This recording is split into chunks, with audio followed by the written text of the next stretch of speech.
Okay, we're here in Jerusalem in the home of Rabbi David Geffen, my dear friend, and we're going to do a little bit of an interview. On the wall is a beautiful picture of his family that was taken in Wilmington, Delaware, back in the 1970s, with his beautiful wife Rita and their three beautiful children. And that's David and Rita on their wedding day, right? You see what I have in my hand? He's got a top hat That's what you wore then. in his hand. Yes. So I have benefited from his wise counsel for a very long time, and that is an ongoing relationship. Right. And thought we would talk a little bit about you. First of all, your name is, I happen to know your name is not David Geffen, but it's Right. M. David Geffen. Right. And you rarely divulge what the M stands for. Well, I'll tell you the story. Okay. First of all, it's Murray. How do you That's the spell name. it? Murray. I never knew that. That's okay. When That's not widely known. clearly I don't talk about it, but what I have to tell you is this. When I was in the Army as a chaplain during the Vietnam War, 65 to 67, in the Army, you cannot use your middle name. So in all my Army papers, I'm Murray D. Geffen. When I won an award, Murray D. Geffen. Why did I have that name? My mother's grandfather, who was a Kohen even, his name was Moshe David Stavsky. So when I was born, because they didn't know if there'd be any other grandchildren or what, so they called me Moshe David, because at the hospital, you had to give them a name so you get a birth certificate. And so they decided it would be Murray David.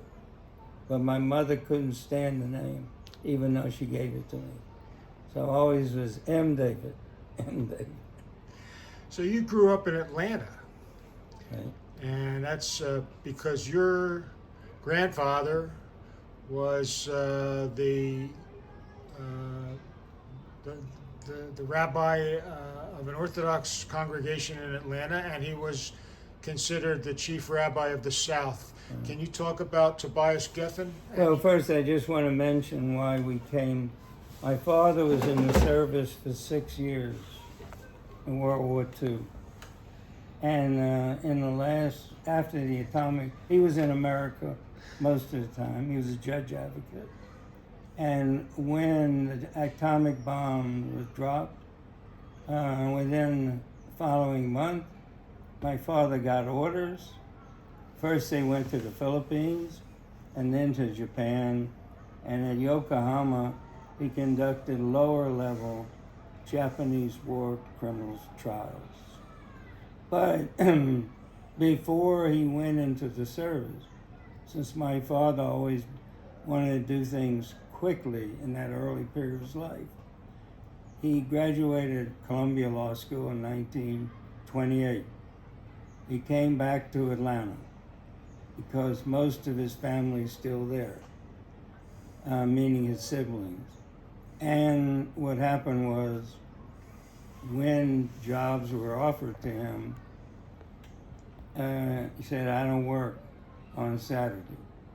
And in that period, the farmers came in to Atlanta on Saturday to do their legal work. So he was the only Shomer Shabbos lawyer for close to 50 years. But what happened was he started to practice, and it was not easy, and he had a lot of African American clients, and I assume they respected him. And subsequently, after the war, I saw what meaning it had. So he came back, I found a letter. My father did think about leaving, but he didn't want to leave his parents because his 7 siblings, none of them were in Atlanta. They had all gone. Where would he have gone? He applied for some kind of government job in Washington. So tell us just a little bit about your grandfather, Tobias Geffen. Okay. So this is what happened. Fortunately, we're all alive in our family because in 1903, Kishinev pogroms, they decided to come to America. So he had his wife, 2 children, and 2 siblings of his wife, and they came. And he was from Kishinev? He was from Kovna, but the Kishinev pogroms, that was, as you probably have heard many times, it was it was like a point where they felt everything was going to get worse. Right, it was a turning point. It was a real turning point. So anyway, they came. They went to New York first for a while, then they went to Canton, Ohio. And then my grandmother said, Canton, Ohio, I don't know, have you ever been in that part of the city? No. So Canton, Cleveland is on the lake, but if you come down from the lake, there are tremendous winds. So Canton was very cold. And then the other thing, which was a common thing, she said the people there, because they had, I think they already had a tire company there, something else. She said the people were such, they would steal the gold out of your teeth. So she wasn't the first one that said that. But she wanted warm. So he went down there, he tried out, he stayed 2 weeks, and the gentleman he replaced went to Scranton, and he was in Scranton, Orthodox rabbi, for 50 years. Not Scranton. Scranton, PA. Really? Yeah, Gooderman was his name. Wow. Yeah, he went to Scranton. And so anyway, the first major event was the Frank lynching. Leo Frank. I made some suggestions about what happened, what he did. But the one thing I know specifically, he told congregations, maybe 150 families probably, he told his congregants, we survived in Europe, we're not going to leave Atlanta. So his people didn't leave Atlanta.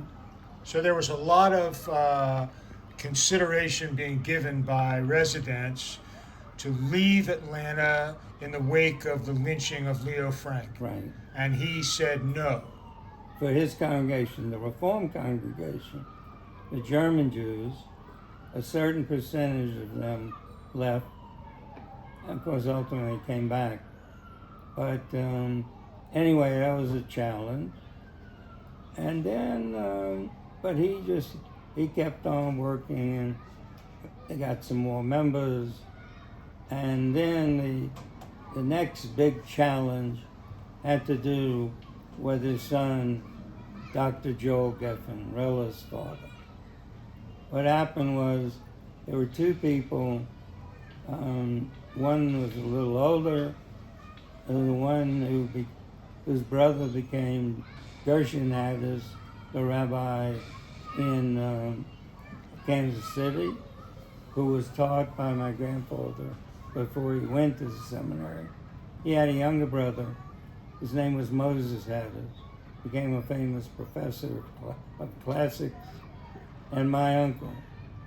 So, 1918, he sent him up to the Yeshiva Yokohama.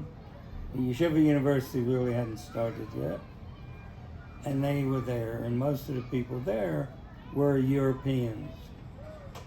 And so sometime in the spring of 1919. They went home and they said, this is Judaism. We don't want any rabbinate. We don't want anything to do with it. So what does my grandfather do? He was a great train rider. He gets on the train from Atlanta. He goes to New York. And the person at the seminary that he is a fellow named, professor named Louis Ginsburg. And Louis Ginsburg is the one that Henrietta Zoll thought that he was in love with her. And there's all kinds of stories about it. Anyway, so he goes to Ginsburg and he says, he's talking about the seminary. He says, how can these two young men get into the seminary? So Ginsburg says, they have to have a college degree. So they come back to Atlanta. At that point, Emory had opened up in Atlanta.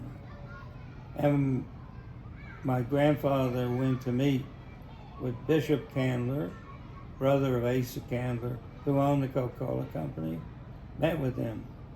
And they made a compromise because they had Saturday classes for a reason I'm not going to describe.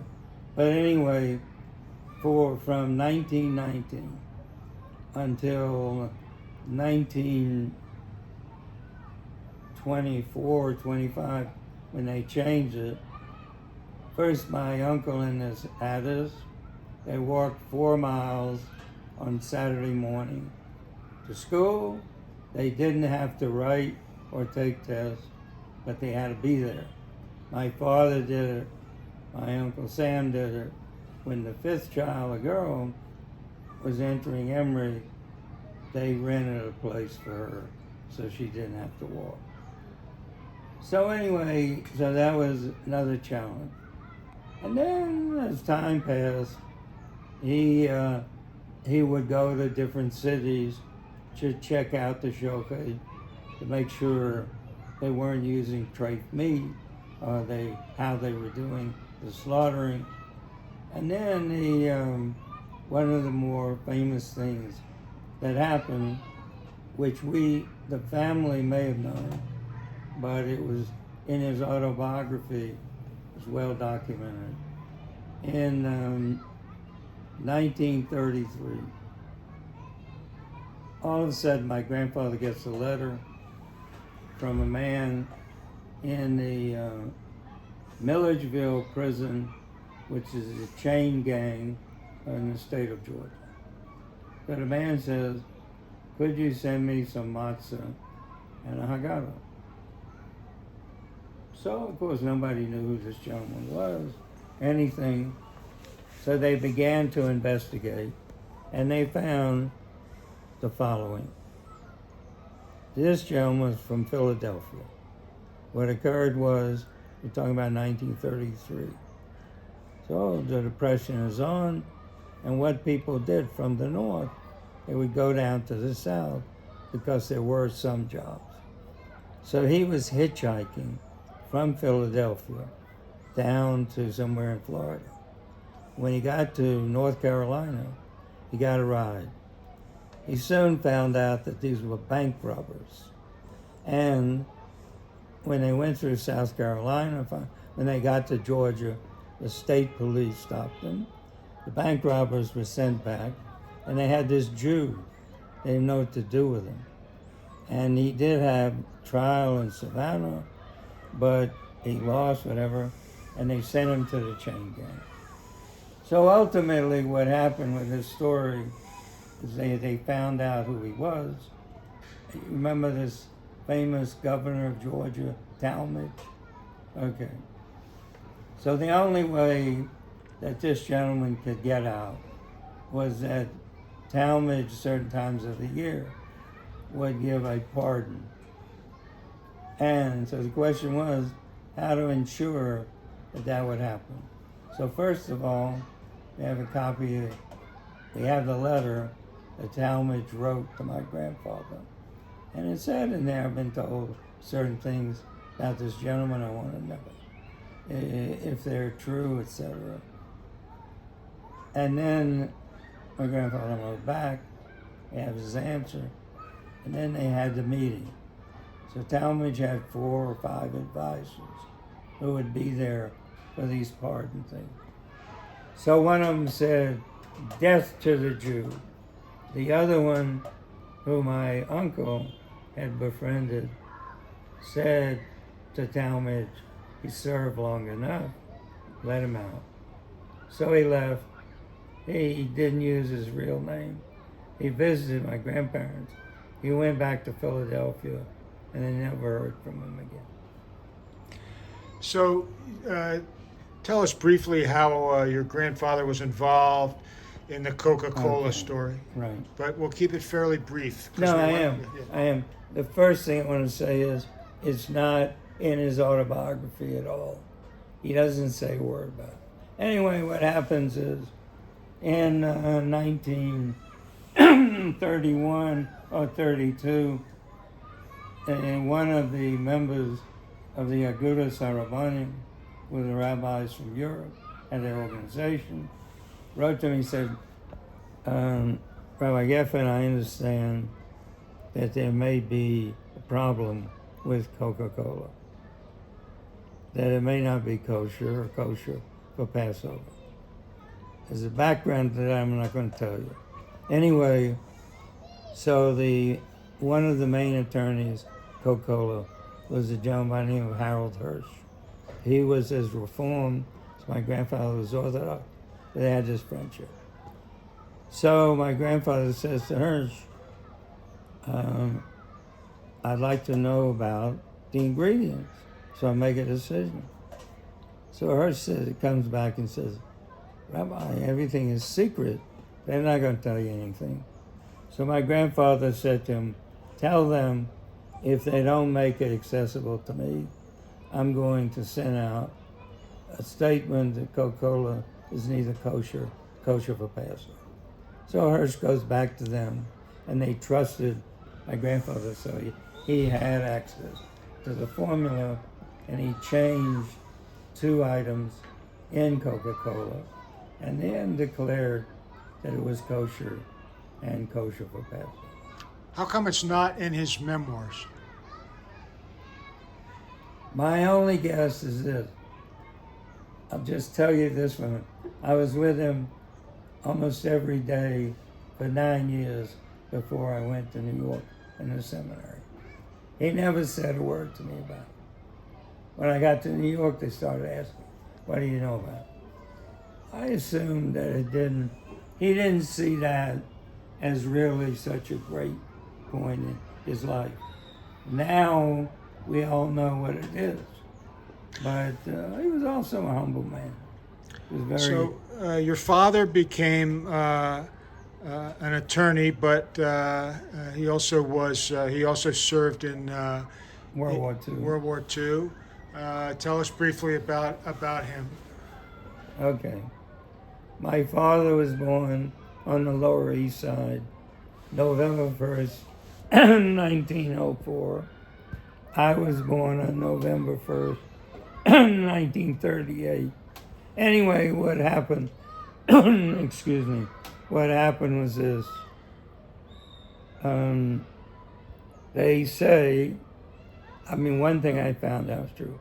They say that his Brit Milah was on the day that Teddy Roosevelt was reelected. But I also found out that day the IRT subway began to run.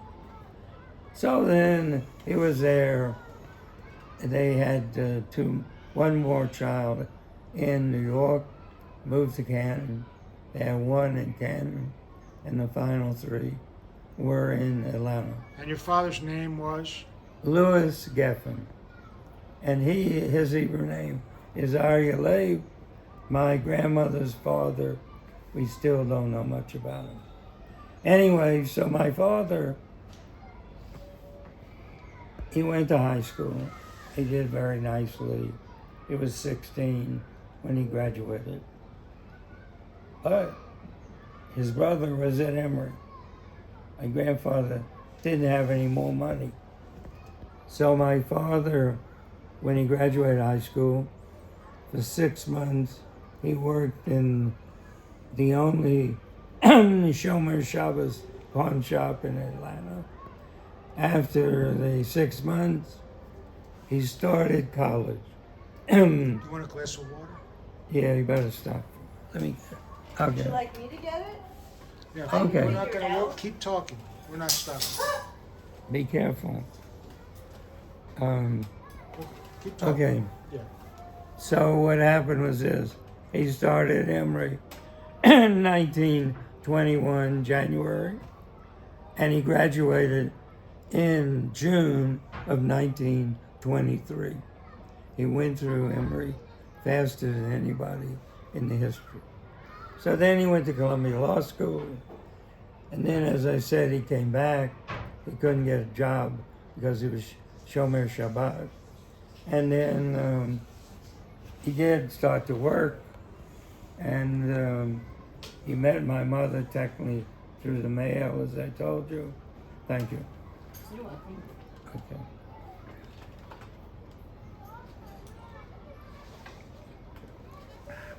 So anyway, then my suspicion now, can't prove it, is that when my father came back from the army after 6 years, one thing we know, he had no clients. But the other thing is, I think that 6 years in the army is pretty exhausting.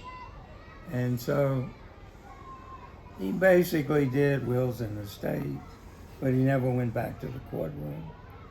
And my mother worked every day. She was a very talented woman. If had lived in a different period, she would have been a CEO of a company.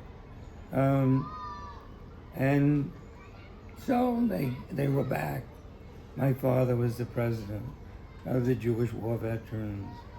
My mother... Nationally? No, just Atlanta. And then my mother was something in Hadassah. My father was very active with the ZOA.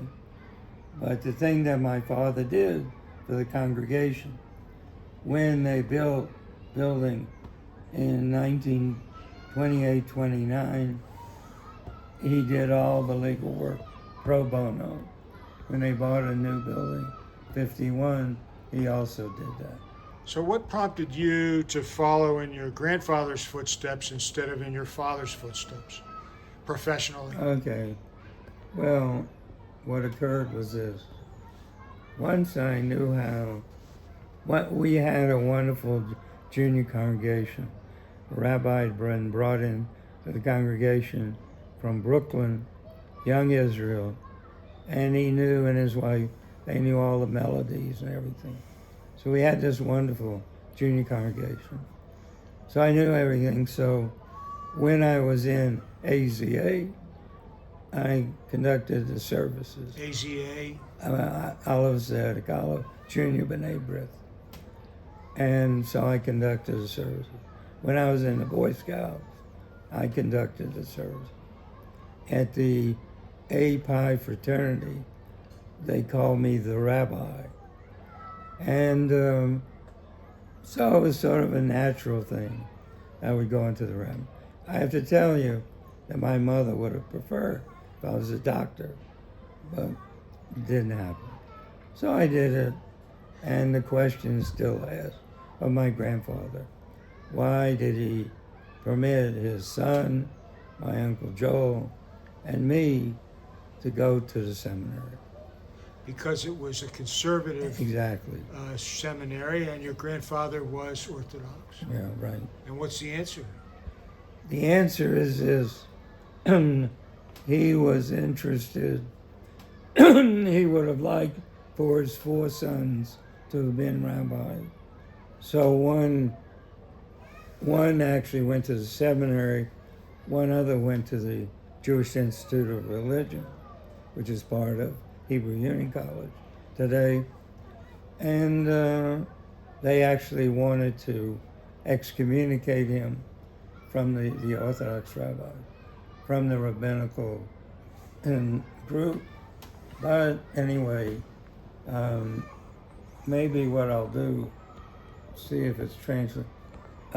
He gave, when I graduated, rabbinical school in Manila, graduated at Teachers Institute. He had been invited to give the prayer, which was almost an explosion in the Orthodox. But he did. I don't know if it's translated. If it is, I'll take a picture of it.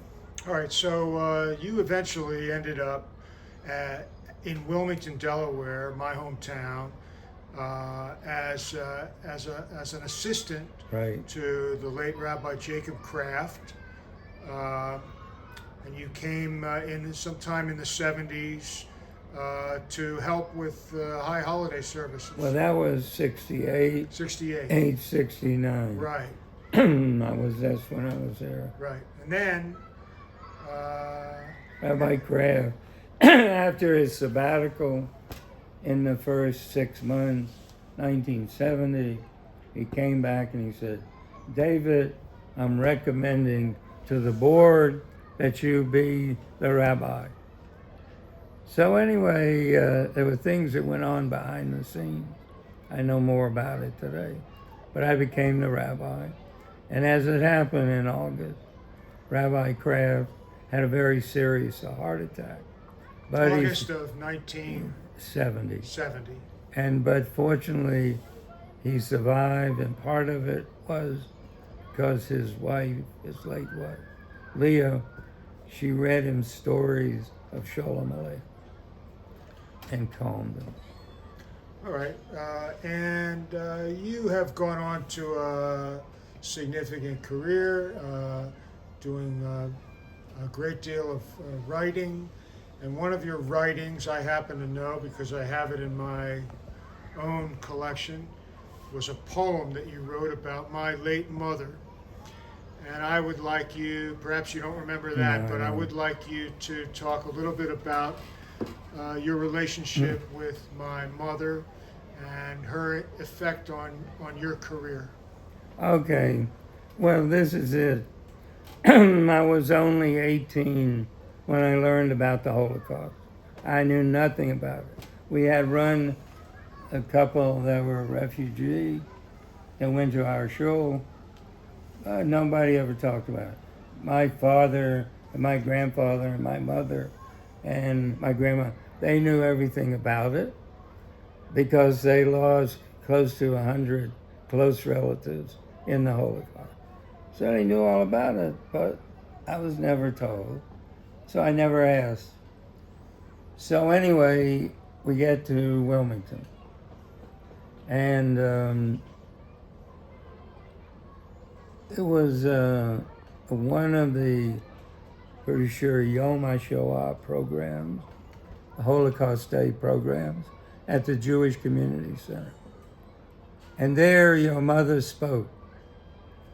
I already knew a little about the Holocaust, but the manner in which she spoke and the uniqueness of her diction and everything she did that day made me realize that there had been a Holocaust.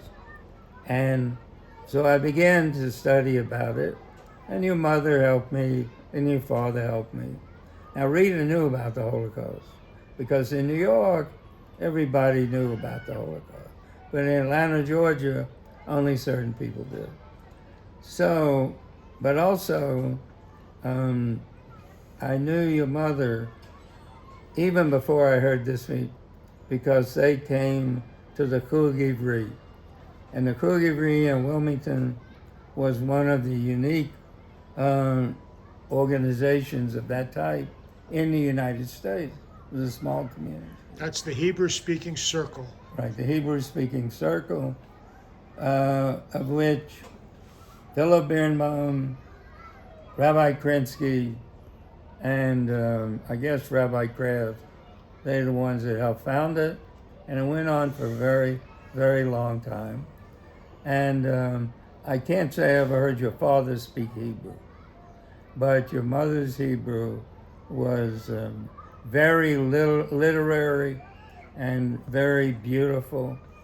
And I can see them sitting there at the meetings in different homes, and their faces with such a smile on them. So And I think the Bluestones were part of that. the Bluestones, right, the Bluestones were part of it, and Simon Steinberg, Simon Steinberg became the head of it. Joe Byer. And Joe Byer, who was a policeman here in the late 1930s, In Israel. here in Israel, Well, in right, Palestine days, Mandate days. Yeah. And there was some, once in a while, there's Faith Brown and her husband Lou would come, but they weren't that interested. Whether Mrs. Budinsky came, the mother of Faith Brown, I don't know. She certainly knew Hebrew. And once in a while, Lou Finger would come because he was always studying Hebrew. It was very important to him. But with your mother, I would say this. She recognized in the week, 2 weeks after she spoke, and I spoke with her, she realized she had opened my eyes. She had really, because I didn't know it, I have to be honest, I didn't know anything. And after that, you know, she would help me. She would do certain things when there were certain dates in the calendar for a Holocaust thing. We had a few things at the synagogue. Most of them were at the Jewish Community Center, where it's called the Garden of the Righteous, right? Which I guess she and your father created. So anyway, I had tremendous respect. And I was touched by, I have to be honest, I didn't know she had been in the sewers. And I didn't know any, maybe I knew your father was in Auschwitz, but I'm not even sure about that. But there was a purity about her as she spoke, not only with groups, but face to face, and I being one of them. So anyway, you have the letter that she wrote us after we made Aliyah. And whether she really, I mean, whether she actually thought about making Aliyah, I don't know. I have no idea. So, in other words, when you made the decision with Rita to move your young family to Israel, Right. in 1977, you had already established yourself as the heir to Rabbi Kraft, Right, exactly. as the conservative rabbi in Wilmington, Delaware, and this announcement did not go over so well with many of the leaders of the congregation because they had the benefit of decades of leadership by their beloved, esteemed Rabbi Kraft, Harvard graduate, who was really loved by everyone, and you took over the mantle after him, and you were much beloved as well. And so many congregants felt rejected and betrayed. But not my mother. What did she do? Well, I said she understood why we were making Aliyah, and that I think somewhere you should read that letter of hers to me, because she understood it, and she did not challenge us in any way. She encouraged us, and so anyway, I can tell you, as you're pointing out, the majority of the congregation, because they had given me a sabbatical and all this, they weren't very happy, which was true because I broke the contract. And when I went to the Rabbinical Assembly to see the head Rabbi Kelman, he said, "David, why didn't you tell me before You did this. If you wanted to make Aliyah, we had somebody else like you. But now you broke the contract. Then I had a close friend who I went to Emory with, who was a lawyer in Atlantic City. I went to visit him. He said, "We're going to sue. We're going to sue." What was his name? Sherman Kendis. Sherman what? Kendis, Kendis. And then I go back to see H. Albert Young, who I was friendly with. He said, "David, you do not have a leg to stand on." Said, And he was a very prominent Wilmington Jewish lawyer and the Attorney General and the Attorney General. of the state of Delaware. So anyway, so then the final moment, all this, I decided, I asked the president, because technically I was no longer the rabbi, but until June 1st, they were paying me a salary, and that was the day at the end. So I said, can I write a letter to the congregation? So he said, I don't know whether Frances Stein was, she was the president, Frances Stein. So she said, if you want to write a letter, we'll send it out. So I wrote this, I didn't show it to Rita. I didn't think I told her. I wrote this very vitriolic letter. And I went to Nate Barnett, who I knew well, the head of the Federation. And he said to me, "Rabbi, if you send out that letter, they will hate you forever." So I changed the letter completely. I got some good advice. And the last piece of advice, I went to see Irvin Shapiro. They had a DuPont company. Even though he wasn't in the synagogue, we did know each other fairly well. So when I went to see him, he said, "Rabbi, I knew you weren't going to stay in Wilmington the rest of your life. You would go, but I didn't think you were going to go to Israel." All right, so you ended up going to Israel, moving your young family to Israel. On the far left is your oldest child, Avi. Next to him is Jeremy. And on the far right is your daughter, Elisa. And somehow you raised a significant brood here in the Holy Land, and I would like you to talk about their accomplishments briefly. Okay. So what happened was when they were in high school here, so Rita says to me, "You can't," they were 15. She said, "You can't talk to them about college." Why did she say that? Because I was an only child, and my parents only wanted the tops. And so I liked being the best. So I was. So anyway, she knew this. She wanted no pressure on our children. So our children go to the army, and then I guess Avi was the first one who went to college. He finished the army. He went on a trip. They went down to South America. He came back. But when he took his original final exams, he only scored a 6 in math. So he finished his trip. He came back through America. Rita's parents were having their 50th anniversary. He was there with them. And then he comes back here, and Jeremy was studying. He wasn't ready to graduate, but he was studying math for one of his finals. And Avi studied with him.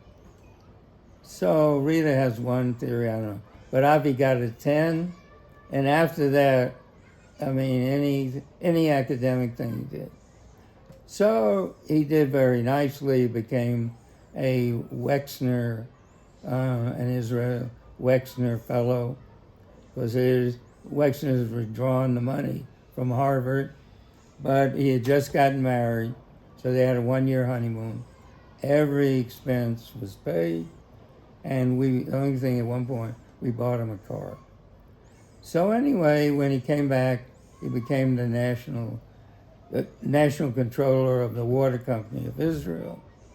And then he came to us once and he said, it wasn't exciting enough for me, whatever. So he said, I got this new job with this company that builds trains. And he's going on from there. Now, Jeremy Well, so bring us up to speed now on and his family. no on his job now. Okay. So what happened was the light railway in Jerusalem had been completed, but they didn't know how to run it. So when he was hired, he said he had software, whatever he did, he got the trains to run. I was actually on the first train with him. So then they finished that, but the extensions were being put off by the company then that was running, not the ones that built it, the company that was running the trains. And what finally happened was when they finally put out the bid for, the night before they was to win, the president of Alstom in Paris called him up and said, drop out, because they felt where Mount Scopus is, there was some problem with the Palestinian property. So then he wasn't too happy, can you imagine? And then he went back to working on Tel Aviv. So because Biden told Bennett nothing for the Chinese, so he won one of the new lines in Tel Aviv. But the most exciting thing, and most people are not aware of it yet, they won the bid to build a light railway train from Haifa to Nazareth. And that line, I said, have they built things like that before? He said, yeah, in some other countries. So it'll be 6 stops in Haifa going down, I don't know the distance, and 6 stops in Nazareth. And he's the CEO. He's the CEO of Alstom, Israel. So, Great. Anyway. And he has a wife and 2 children, 2 girls. Two Since he children. got married last, so his children are, the older one will be 16, and the other one will be 13. Okay, and tell us about Jeremy briefly. Okay, so Jeremy, what happened with Jeremy is this. He's in the Army, but he's supposed to finish in a certain date. So he's looking, he told Avi, bring home some catalogs. And I guess he decided, I don't know if he told us, he was going to go to law school. But what he did was, he worked it out so he could finish the Army 3 months earlier and go right into college. And that's what he did. And he was one of the top 5 or 6 and got married. And his wife is also a lawyer. And he got a fellowship to go to the University of Chicago Law School. And he got a master's in law there, and then they moved to New York, and she got a master's of law at Fordham. Anyway. Where do they live now? Okay, they live in a community called Ramat HaSharon. Ramat HaSharon? Yeah, which is about 15 miles north of Tel Aviv. And she's a lawyer in the biggest firm in Israel, Herzog firm, and his firm only has about 200 lawyers in it. Okay, and he's a manager. They have children? So they have 3 children. Their oldest, Daniel, was his school, where all 3 of their children went, is one of the best schools, high schools in Israel. So when he was in high school, Daniel, there was a world competition out of Cape Canaveral, Cape Kennedy, and high school groups were interested, submit a proposal to do some kind of special startup. And if you're chosen, after the world, people from all over the world, they bring you to Cape Kennedy, and they were there, and they were one of the top 5 in the world. And then he was in the special unit, Shmona Matayim. His sister is now in the special unit, Shmona Matayim, and his brother, Adam, is finishing 10th grade. And Elisa is the one who had to work hardest. That's your third child. That's my third child. Elisa had to work hardest because for a variety of reasons, work was only done on one part of the family. Now it's both sides. Anyway, so what she created is this: to get a startup certified in order to operate, you have to go to the FDA in Washington. And there are a lot of requirements. So she was in companies where she had big jobs. Now, 7 years ago, she decided, with her husband's encouragement, to have her own company.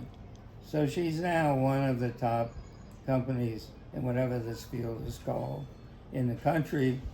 And they also recently, one of the clients, they got new Sinclair for all the world. So anyway, and their oldest son studied film, Teleview, and he's been in for 4.5 months doing filming in the secret unit. His brother was a tank commander. His sister was in the Navy.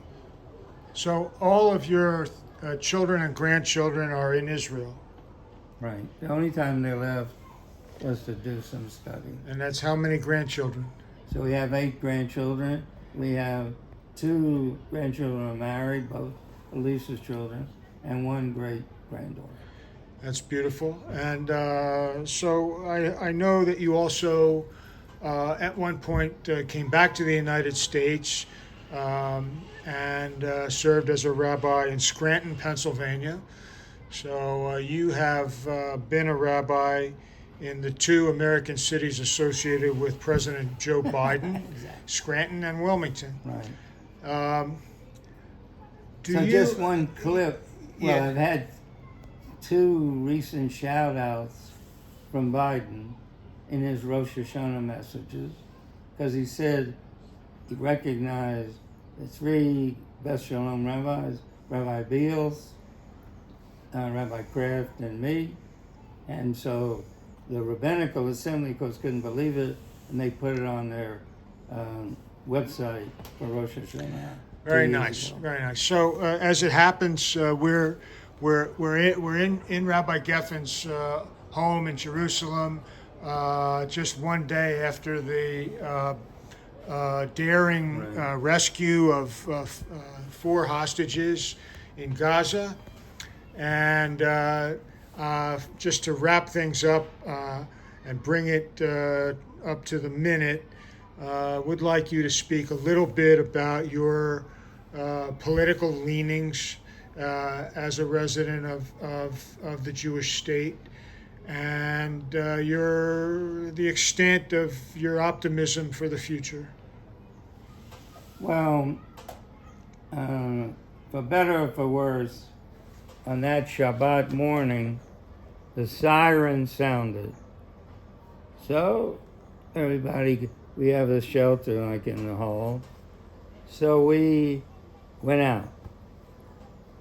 But then what I did was I turned on the TV, and the first thing I saw was the film of the Hamas people opening up the fence very easily and walking right in. So anyway, it was terribly sad to see. One reason, which just a curiosity, Avi, his oldest son, grew up in the religious Scouts organization. His closest friend was a brother of the chief of staff. So Avi used to see him as a little kid because he was young. So that was one thing. The other thing is, was everybody was upset about Ben Gvir and all. I guess I knew I didn't like him, but I didn't think he was involved with this. But from that moment on, it's a long time now, I guess that I still have that anguish that I felt on that first hour even. I'm very sad. I feel, the worst I feel is about the hostages, all the soldiers who have been killed, and more that will be killed. So you have to be, I guess, somewhat optimistic. You live here, and this is your home, and it's a tragedy, but hopefully somehow the tragedy can be turned around. The last thing I want to say briefly, what my greatest anger is related to those people who could lead this country. And I know I'm not going to mention any specifics, but some within my own family, they have not taken any interest. They went to some demonstration in becoming part of the group that will take care of this country. So, unfortunately, we may have elections. Netanyahu may get back in. It'll be very sad. Who knows? Are you a supporter of Gantz, for example? I did vote for him in one of the 4 elections that they had. I think that I have respect for him, but I don't think that he has been as effective as he might have been. But I don't really know. I know he knows because he's the chief of staff and all of this. He's one of the main candidates. But I would like to see somebody different. It's not Lapid, and it's not Lieberman. It's someone else. Do you blame Netanyahu for October 7th? Well, I don't know who else to blame, so I blame him. And I don't know, everybody says, how can he go to sleep at night? I guess he does. I don't know. But, that old line, hope springs eternal. Well, October 7th was certainly a turning point for the Jewish state. No question. And for the Jewish people. And for the Jewish people. Just as we know the Holocaust had been for the previous generation. Do you have any regrets? About what? About being here, about moving your family here? I've been asked that by all my friends in Atlanta still alive. So they keep asking me, did you do the right thing? And then they'll ask me, have you been happy? But one thing that I tell them is this. I don't really believe, as talented as my children are, I think they're more successful here than they might have been in the United States. So anyway, we're here. When I left Wilmington, it was a Marlboro commercial. You only go around once. And that was on that piece that I tore up and didn't give out and changed it. Do you have any questions? Wonderful. Well, you are now 85. Yes. And you continue a rigorous schedule of writing. Much of your stuff appears in the Jerusalem Post on a regular basis. And Certainly, you bring a lot of experience and knowledge to bear on the issues that you write about. And you've been a very significant influence in my life. I feel honored to have had our paths cross. And in fact, just earlier today, you gave me some strict advice that I intend to follow with respect to my own work. I hope so. And so my wife Rondi is here Listening closely. listening closely, and you know, I want to wish you many more years of health and happiness from your family here in the land of Israel, and perhaps one day we'll be joining you one day before too long. So, if you have any other thoughts. What I do want to add is this. Yeah. So you were at two special events in our lives. One, you were here on your program from the University of Missouri, journalism, apprentice or whatever they called it, and you came to Avi's bar mitzvah.